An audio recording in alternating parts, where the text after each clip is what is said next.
ઓમકાર એ ઈશ્વરનું સર્વોત્તમ નામ છે. એના દ્વારા પ્રભુની સમસ્ત શક્તિઓનું જ્ઞાન થાય છે.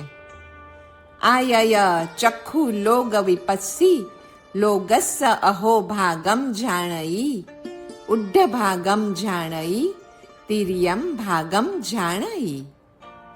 અધો ભાગનો અ, ઉર્ધ્વ ભાગનો ઉ તથા મધ્ય ભાગનો મ, આમ ત્રણેય મળીને ઓમ બને છે.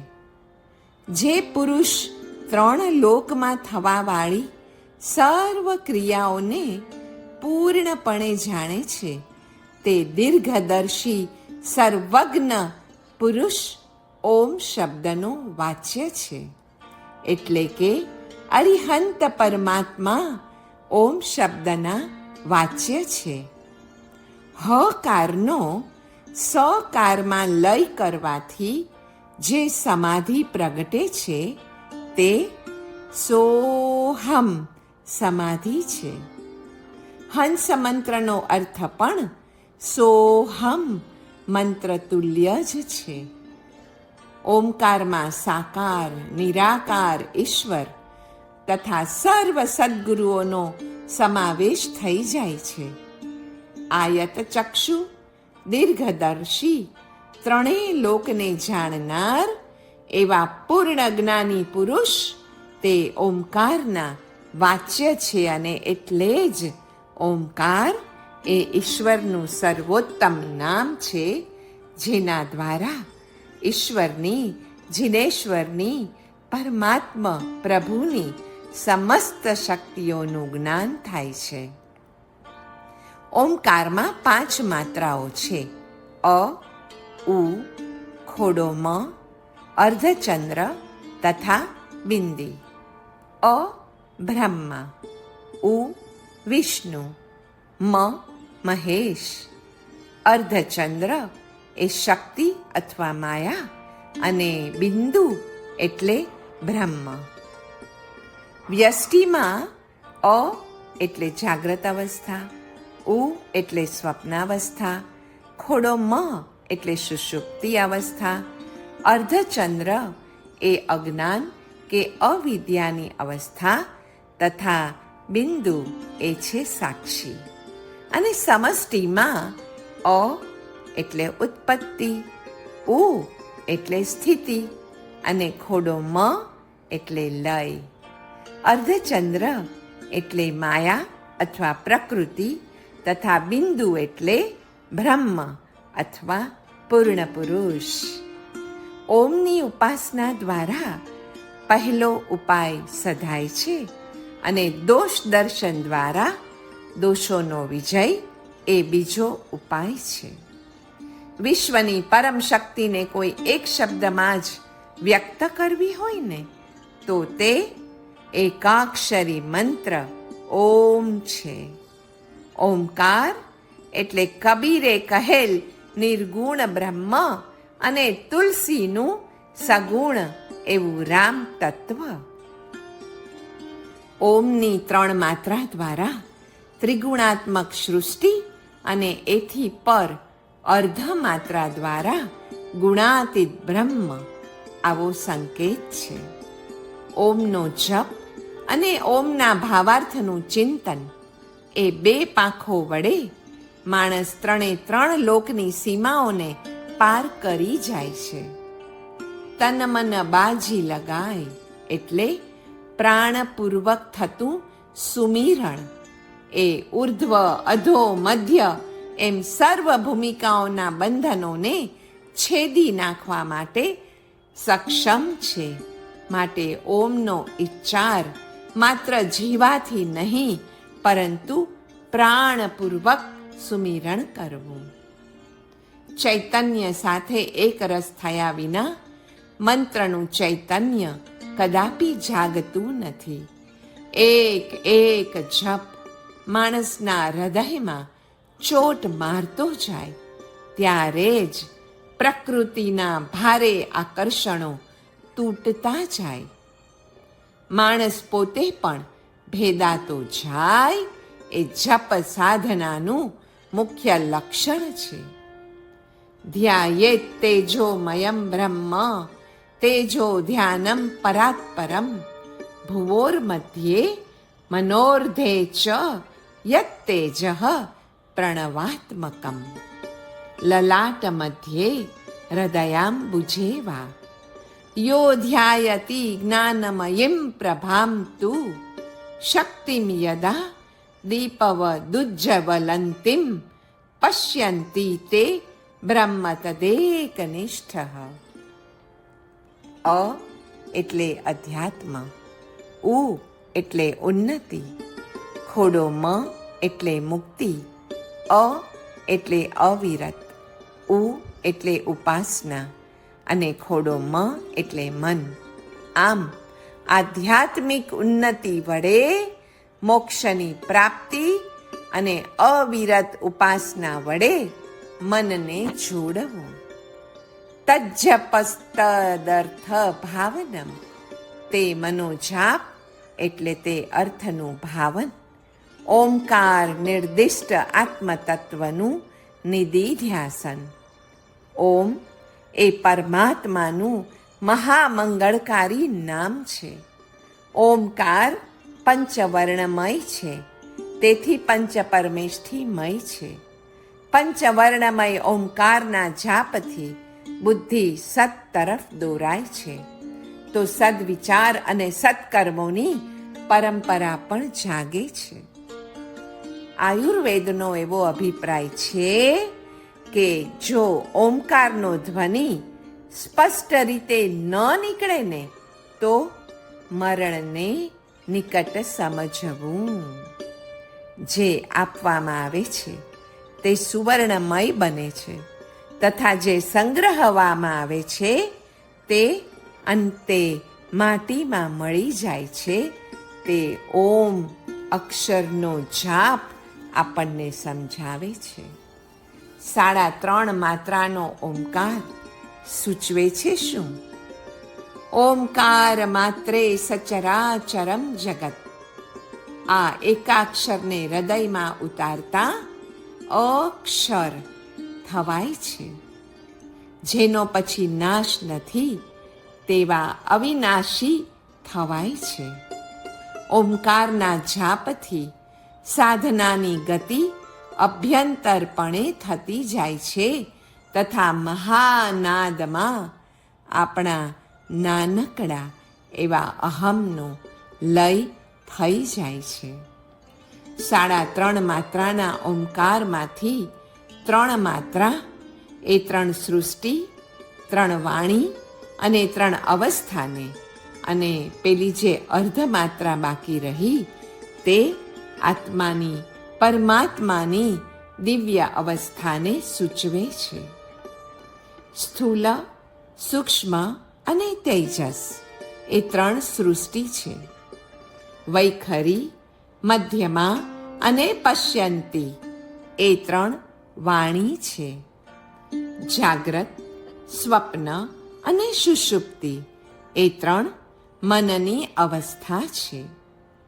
પ્રણવની એ 3 માત્રાઓનો જે રીતે અર્ધ માત્રામાં લય થાય છે, બસ તે જ લય યોગ એમ કહેવાય છે. સકલ બ્રહ્મ એટલે જીવના આત્મા નિજ આત્મ સ્વરૂપ છે, અને તેવા આત્મ બ્રહ્મનો સાર ઓમકાર રૂપ શબ્દ બ્રહ્મ છે. આમાં દરેકે દરેક જંતુના આત્મા સમાવિષ્ટ થયા. બસ આટલું સમજે તો તે પરબ્રહ્મ પરમાત્માને પ્રાપ્ત કરે, સિદ્ધ કરે. સર્વગુણોના આગાર, સર્વજ્ઞ, સર્વદર્શી, સર્વ દુઃખ મુક્ત જે જીવ તે ઓમકારનો વાચ્ય છે, અને એવો જીવ તો અરિહંત પરમાત્માનો છે. એવો જીવ તો સિદ્ધ પરમાત્માનો છે. ભગવાનમાં રહેલ પંચ પરમેષ્ઠીઓના આદ્ય અક્ષરોના યોગથી ઓમ બને છે. તેનું તાત્પર્ય પણ વિભિન્ન શક્તિઓ, ગુણો અને વિશેષતાઓનો બોધક 5 પદો દ્વારા જે બોધ થાય છે તે સર્વ અર્થ જેમાં રહેલો છે તે ઓમકાર છે. ઓમકાર અને આત્માની એકતાને જે જાણી લે છે ને, બસ પછી તે આત્મમય બની આત્મામાં પ્રવેશ કરે છે. લય એ આત્મવિસ્મૃતિ રૂપ છે. તે વડે પરમાત્મ સ્મૃતિ પમાય છે. અ એટલે જાગ્રત, વૈશ્વાનર, આપતી, પ્રાપ્તિ, આદિમત્વ. ઉ એટલે સ્વપ્ન, તૈજસ, ઉત્કર્ષ, ઉભયત્વ. અને ખોડો મ એટલે સુષુપ્તિ, પ્રાજ્ઞ, મિતિ, માપ, અપિતિ એટલે લય. તુર્યા એટલે મન અને વાણીથી પર. ઓમ એટલે અ વત્તા ઉ વત્તા મ એટલે અવિરત ઉપાસનામાં મનને લગાડવું તે. 3.5 માત્રાનું એક વિજ્ઞાન છે. અગ્નિ એટલે વાક એટલે સ્ત્રીલિંગ એટલે અમાત્રા. વાયુ એટલે મન એટલે નપુસકલિંગ એટલે ઉમાત્રા. ઇન્દ્ર એટલે પ્રાણ એટલે પુલ્લિંગ એટલે ખોડો મ ની માત્રા. અને આ ત્રણેયની માત્રાથી ઉપર એવી અર્ધમાત્રા. ઓમકારમાં અક્ષરત્વ અર્થાત શાંતિમયત્વ છે. નિષ્કામ, નિર્વૈર, નિર્લોભ એવી શાંતિનો અનુભવ જ્યાં થાય છે એ કારણે જ 3 વાર શાંતિ પાઠ કરવાનો વિધિ છે. ઓમ શાંતિ શાંતિ શાંતિ એટલે પહેલી વાર શાંતિ એ આપણી પ્રાર્થના છે ઓમકારને કે તે આપણને નિષ્કામ બનાવે. બીજી વાર શાંતિનો ઉચ્ચાર એ ઓમને પ્રાર્થના છે કે હે ઓમકાર, હે પરમાત્માનું નામ અમને નિર્વૈર બનાવજો. અને ત્રીજી વાર શાંતિ એવો જે પાઠ કરીએ છીએ તે ઓમકારને પ્રાર્થના રૂપ છે કે હે ઓમકાર અમોને નિર્લોભ બનાવજો. જેણે પોતાના 3 નેત્રથી કામ, ક્રોધ, લોભનું દહન કર્યું છે એ શાંત તેજની અમે ઉપાસના કરીએ છીએ. મારી પાસે ભય કર્તૃત્વ છે, માટે મારે ભય કર્મત્વ સહવું પડે છે. એ રીતે શાંતિ એ નિર્ભયતાનું સાધન પણ છે. શ્રોત્રિયત્વનો સંગ્રહ ઓમકારમાં, અવૃજીનત્વનો સત્કારમાં અને અકામહતત્વનો સંગ્રહ તત્કારમાં થઈ શકે છે. એટલે ઓમ સત તત. અ એટલે શ્રોત્રિયત્વ, ઉ એટલે અકામ મહત્તત્વ અને ખોડો મ એટલે અવૃજિનત્વ. મનમાં જે હોય તે વાણીમાં કહેવું તે સત્ય છે, તે ઓમકાર છે. સમસ્ત સંસારમાં જ્ઞાન, નિયમ અને વ્યવસ્થાપૂર્વક સંપૂર્ણ કાર્ય થાય છે તેમાં પરમાત્માની સન્નિધિ માત્ર કારણ છે. ઓમની પહેલી 3 માત્રામાં અનુક્રમે સ્થૂલ, સૂક્ષ્મ અને કારણ શરીર અને ચોથી અમાત્રમાં કારણ જગત ઉપરાંત કારણ શરીરથી પણ પર એવા કેવલ શુદ્ધ પરમાત્મ તત્વનું ધ્યાન છે. શાંતિ એ ઓમકારની ઉપાસનાનું સાધન છે, સ્વરૂપ છે અને ફલ અથવા સાધ્ય એમ 3 સ્વરૂપે છે. ઓમકારમાં અકાર માત્રા ઇન્દ્રિય દમનને, ઉકાર માત્ર દયા અર્થાત પરાર્થ બુદ્ધિને અને મકાર માત્રા એ દાનને કહે છે. તેથી હિંસાનું કર્તૃત્વ, કર્મત્વ અને પ્રેરકત્વ નાશ પામે છે અને અર્ધમાત્રાથી પરિપૂર્ણ એવો શાંત આત્મા પછી આપણને પ્રતીત થાય છે.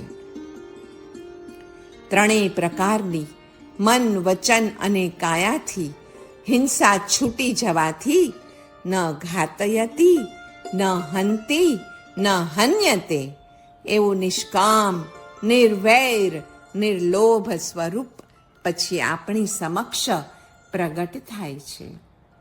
ઓમકારમાં 5 વર્ણની આપણે વાત કરી. શ્યામ વિદ્વેષણમાં, પરવાલાની કાંતિ ક્ષોભણમાં, પીત સ્તંભન કર્મમાં, લાલ વશીકરણમાં તથા શ્વેત કર્મનો ઘાત કરવામાં ઉપયોગમાં લેવાય છે. આત્મા એ જ નવપદ, આત્મા એ જ પંચ પરમેષ્ઠી, આત્મા એ જ ઓંકાર અને આત્મા એ જ અર્હમકાર. પ્રણવના ધ્યાન બાદ અનેક ઉપાસકોને દિવ્ય ધ્વનિ સુણાતો હોય છે. મંત્ર જાપ વડે જે અનાહત ધ્વનિ સંભળાય છે અને જે સંગીતમય હાર્મોનિયસ મેલેડી જેવો હોય છે એને જ બીજા શબ્દોમાં દિવ્ય ધ્વનિ કહેવામાં આવે છે. જ્યાં સુધી સાંભળવાની ક્રિયા થાય છે ને ત્યાં સુધી તે શબ્દ છે, તે ધ્વનિ છે. અનાહત નાદ એ નિમિત્ત છે અને સાંભળનારો એ ઉપાદાન છે. ત્યાર પછી અવ્યક્ત અર્થાત સચ્ચિત આનંદ એ ત્રણેયની સમાપત્તિ રૂપ આત્માનું સ્વરૂપ જ માત્ર સ્થિર રહે છે, જેને આઈ એમ અસ્મિતા માત્ર કહી શકાય. પ્રણવના ધ્યાન બાદ આવો અનુભવ સ્વાભાવિક બને છે. ઓમકાર એ જ પ્રણવ મંત્ર.